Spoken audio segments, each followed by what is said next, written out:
जी बहू। सुमित्रा जी का बेटा था अमित और बहू का नाम था अमृता।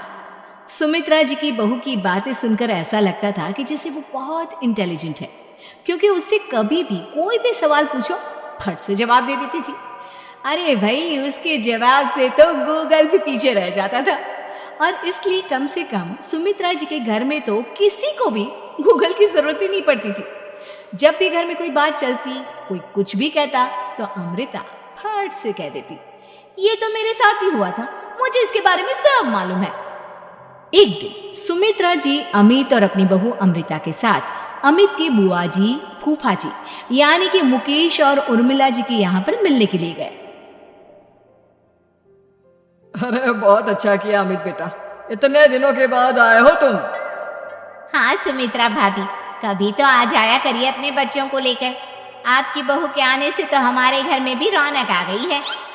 वो क्या है ना, अमित ऑफिस के काम में बहुत बिजी रहता है, इसलिए उसे तो वक्त ही नहीं मिल पाता। अच्छा, लगता है नौकरी काफी मुश्किल है अमित की। अरे नहीं नहीं फूफा जी, ऐसी कोई बात नहीं है। आप तो जानते हैं ना प्राइवेट जॉब में कितना काम होता है। अरे कोई समझे ना समझे, मुझे तो पता है प्राइवेट नौकरी में इतना काम करना पड़ता है कि इंसान की आफत आ जाती है। लेकिन बेटा, तुमने तो कभी जॉब की ही नहीं, तुम्हें कैसे पता? अरे जॉब नहीं की तो क्या हुआ मम्मी जी, सब जानती हूँ मैं। सबसे पहले ऑफिस में जाओ, वहां पर अपनी एंट्री डालो, उसके बाद दिन भर सिस्टम पर बैठकर काम करो। चारों तरफ कैमरे लगे होते हैं, आप अपनी नजर इधर की उधर नहीं कर सकते। उसके बाद दिन भर बॉस की चिक चिक सुनो, वो अलग से। यही सब होता है, मुझे ना सब पता है। अरे बहू रानी तो काफी इंटेलिजेंट है, हर बात की खबर है इसको। थोड़ी देर बाद, अब देखिए सुमित्रा भाभी, इतने दिनों के बाद आई हैं आप, खाना खाकर ही जाना, ऐसे तो मैं आपको जाने नहीं दूंगी। वैसे बुआ जी, खाने में क्या बनाया है? वो क्या है ना बेटा, आज तुम्हारी बुआ जी की तबीयत थोड़ी ठीक नहीं थी, इसलिए हमने सोचा कि जब तुम लोग यहाँ आ जाओगे तो बाहर से खाना मंगवा लेंगे और साथ में बैठकर खाएंगे। लेकिन बस प्रॉब्लम इतनी सी है कि मुझे बाहर से खाना ऑर्डर करना नहीं आता। सोचा जब अमित आएगा तो उसी को बोल दूंगी। अरे मुझे आता है ना, मैं कर देती हूँ ऑर्डर। बताइए क्या क्या मंगाना है आपको? इटालियन, कॉन्टिनेंटल, इंडियन, पंजाबी, सब पता है मुझे। क्या बात है बहू, क्या घर में भी खाना रोज बाहर से ऑर्डर करती हो? अरे नहीं नहीं बुआ जी, ऐसी कोई बात नहीं है, बस मुझे ना सब पता है। कोई बात नहीं अमृता, मैं अपने फ़ोन से ऑर्डर कर देता हूँ। अरे क्या बात है, आजकल ऑनलाइन डिलीवरी पर कोई ऑफर नहीं चल रहा है, वरना काफ़ी पैसे बच जाते। कैसी बात करते हैं अमीर, मैं कह रही हूँ ना मुझे सब पता है। मुझे एक बहुत अच्छा ऑनलाइन डिलीवरी वाला मालूम है, जहाँ पर 50% ऑफ मिल जाएगा। और आज तो वैसे भी फ्राइडे है ना, फ्राइडे को तो उस पर 50-70% ऑफर मिलता ही मिलता है। अरे क्या बात है, इसके बारे में तो मुझे पता ही नहीं था। अरे बेटा, जिस चीज के बारे में किसी को पता नहीं होता, हमारी बहू को पता होता है। एक काम कर, तू उसी को ऑर्डर करने दे। क्या बात है अमृता बेटा, तुम तो बहुत इंटेलिजेंट हो, सब कुछ जानती हो। कुछ दिनों के बाद सुमित्रा जी की कुछ सहेलियां उनसे मिलने के लिए आती हैं। अरे सुमित्रा बहन कैसी हो, बहू कैसी है तुम्हारी? अरे पूछिए मत, बहुत इंटेलिजेंट है मेरी बहू, सब कुछ जानती है। क्या बात है, बहू के आने के बाद तो औरतें दुखी हो जाती है, लेकिन तुम तो बहुत खुश लग रही हो। वो क्या है ना, मेरी बहू है ही इतनी अच्छी। अरे तो बुलाओ ना, हमारे साथ बैठेगी, बातें करेंगी तो हमें भी अच्छा लगेगा। सुमित्रा जी अमृता को बाहर बुलाती हैं और उसके बाद सब लोग बातें करने लगते हैं। क्या बताऊं, कुछ दिनों से घुटनों में इतना दर्द हो रहा है कि चला भी नहीं जाता। अब बुढ़ापे में तो ये सब चलता ही रहता है, क्या कर सकते हैं। आंटी जी, आप योगा करिए, योगा और साथ में ना काले तिल खाया करिए, आपके घुटनों का दर्द भाग जाएगा। लेकिन तुमको ये सब कैसे पता बेटा? अरे मेरे भी घुटनों में दर्द होने लगा था, मैंने योगा किया और काले तिल के साथ गुड़ मिलाकर उनके लड्डू बनाकर खाए, एकदम ठीक हो गए हैं मेरे पैर। अमृता, ये तुम क्या कह रही हो? इतनी कम उम्र में तुम्हारे पैरों में दर्द कैसे हो सकता है? अरे मम्मी जी सच कह रही हूँ, एक बार अगर कोई ये नुस्खा अपना लेना बस मजा आ जाए। ठीक है बेटा, अगर तुम कहती हो तो मैं ये करके देखती हूँ।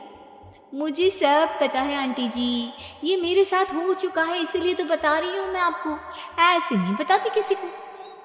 कुछ दिनों के बाद अमित अमृता को अपने दोस्तों के साथ घूमने के लिए ले जाता है। क्या यार, क्या जिंदगी हो गई है। सारा दिन ऑफिस का काम करते रहो, अपनी हेल्थ पर तो ध्यान ही नहीं दे सकते। अरे क्यों नहीं दे सकते अपनी हेल्थ पर ध्यान, सब दे सकते हैं। इंसान चाहे तो कुछ भी कर सकता है। क्या बात है भाभी, आप इतनी श्योरिटी के साथ कैसे कह सकती हैं? अरे आजकल ना एक से एक एप्लीकेशन है मार्केट में, और जानते हैं उसमें कुछ एक्सरसाइज तो ऐसी बताते हैं जिन्हें आप अपने ऑफिस में बैठे बैठे, मेरा मतलब लैपटॉप पर काम करते करते भी कर सकते हैं। अमृता, ऐसी एक्सरसाइज के बारे में तो मुझे भी नहीं पता था, तुम्हें कैसे मालूम? अरे मुझे सब पता है, हर चीज की खबर रखती हूँ मैं, जानते हैं ना आप। लेकिन ऐसी कौन सी एप्लीकेशन है और ऐसी कौन सी एक्सरसाइज है भाभी? एक मिनट, मैं आपको अपने मोबाइल में दिखाती हूँ। अरे वाकई में भाभी तो सही कह रही हैं। देखो यार, इसमें कितनी अच्छी एक्सरसाइज दिखाई गई है। अपनी चेयर पर बैठे बैठे एक्सरसाइज भी कर लो, काम भी और हेल्थ भी। वाह भाभी वाह, मजा आ गया। लेकिन अमृता, तुम्हें इस बारे में कैसे पता? अब मेरे साथ जो चीज हो चुकी है उसके बारे में तो मुझे पता होगा ही ना अमित। मतलब तुम कब ऑफिस में काम करने गई जो तुमने ऑफिस करते करते एक्सरसाइज की? मैं जो किचन में काम करती हूँ अमित, घर के काम, वो किसी ऑफिस के काम से काम है क्या? बस मैं भी वो सब करते करते इनमें से कुछ एक्सरसाइज ट्राई कर लेती हूँ, इसीलिए मुझे सब पता है। सही है यार, तुम तो बहुत इंटेलिजेंट हो। कुछ दिनों के बाद ये क्या है, एक दोस्त ने मेरे साथ एक मजाक किया है लेकिन समझ में ही नहीं आ रहा। अरे बेटा, तो अमृता से पूछ लेना, उसके पास कोई ना कोई जवाब जरूर होगा। ठीक कहती है मम्मी जी, मैं सब जानती हूँ। लेकिन अमृता, ये थोड़ा मुश्किल है, सोच लो। मेरे लिए कुछ भी मुश्किल नहीं, दुनिया की कोई भी पहेली हो मैं चुटकी में सॉल्व कर लेती हूँ। अच्छा ठीक है, देखो मेरे दोस्त ने मुझे एक खाली पेपर दिया है और कहा है कि इस पर उसने मेरे लिए कुछ मैसेज लिखा है। अब एक बात बताओ यार, खाली पेपर पर, I mean, जिस पर कुछ भी नहीं लिखा हुआ, उसे मैं कैसे पढ़कर बताऊं? अरे बस इतनी सी बात, इसे तो मैं चुटकियों में सॉल्व कर दूंगी अमित। लेकिन कैसे बहू, इस पेपर पर तो वाकई में कुछ नहीं लिखा हुआ, एकदम खाली पेपर है, कैसे, क्या पढ़ोगी तुम? अमित, एक छोटा सा काम करो, जल्दी से एक मोमबत्ती लेकर आओ। अरे बहू, पेपर में आग लगाने का इरादा है क्या? नहीं मम्मी जी, इस पेपर पर अमित के दोस्त का लिखा हुआ मैसेज पढ़ने का इरादा है। अमित कैंडल लेकर आता है। अब ना बस इस पेपर को धीरे धीरे कैंडल के ऊपर घुमाते रहो, देखना 2 ही मिनट में मैसेज आपकी आंखों के सामने होगा। अच्छा ठीक है, मैं ऐसा करके देखता हूँ। 2 मिनट के बाद अरे वाकई में इस पर तो अक्षर बनने लगे, लेकिन ये हुआ कैसे? और अमृता, तुम्हें कैसे पता?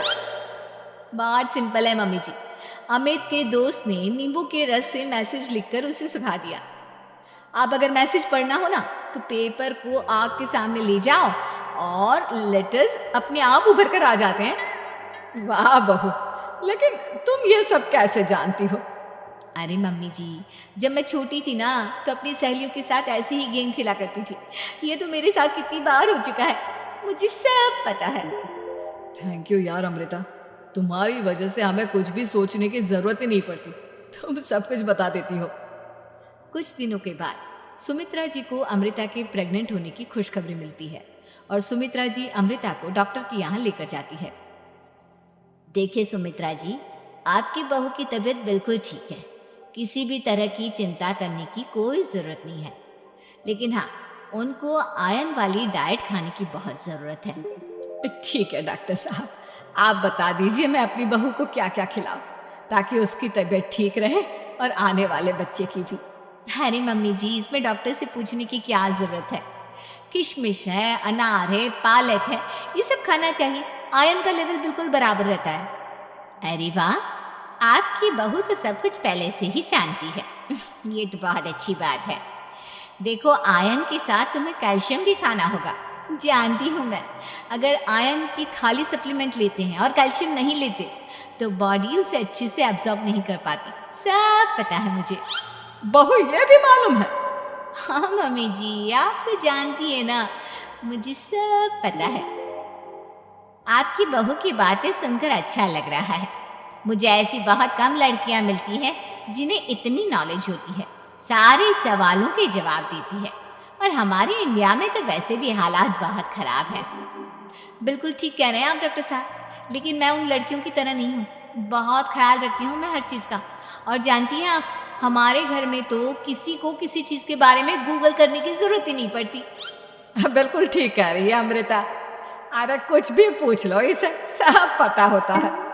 अरे वाह, तुम तो बड़ी कमाल की लड़की हो। चलो, ये तो बहुत अच्छी बात है, लेकिन फिर भी डॉक्टर की सलाह पर पूरा ध्यान देना चाहिए। वैसे क्या चाहिए तुम्हें, बेटा या बेटी? अरे डॉक्टर साहब, कुछ भी हो जाए, बस बच्चा अच्छे से हो जाना चाहिए। मुझे तो दोनों में से किसी से कोई भी परेशानी नहीं। और सुमित्रा जी, आप? डॉक्टर मैडम, मुझे तो लड़के और लड़की में कभी भेद करने की आदत ही नहीं है। पोता है या पोती, मेरे लिए तो दोनों एक बराबर है। सुनकर अच्छा लगा। वैसे आप जानती हैं, हमारे यहाँ पर तो लोगों को बड़ी बेचैनी रहती है ये जानने की कि पेट में लड़का है या लड़की, लेकिन विदेशों में ऐसा नहीं होता। हाँ, वहाँ पर तो सब कुछ पहले से ही बता देते हैं ना। ये भी कोई बात हुई भला? लेकिन तुम्हें कैसे पता कि वहां पर सब कुछ पहले ही बता देते हैं? अच्छा हाँ हाँ, तुम तो सब कुछ पहले से ही जानती हो ना। तुम्हारे साथ तो सब कुछ पहले से ही हो चुका होता है। नहीं नहीं मम्मी जी, ये तो मेरे साथ पहली बार हो रहा है, इसलिए मैं ये डायलॉग नहीं बोल सकती। अमृता की बात सुनकर सुमित्रा और डॉक्टर दोनों हंसने लगते हैं।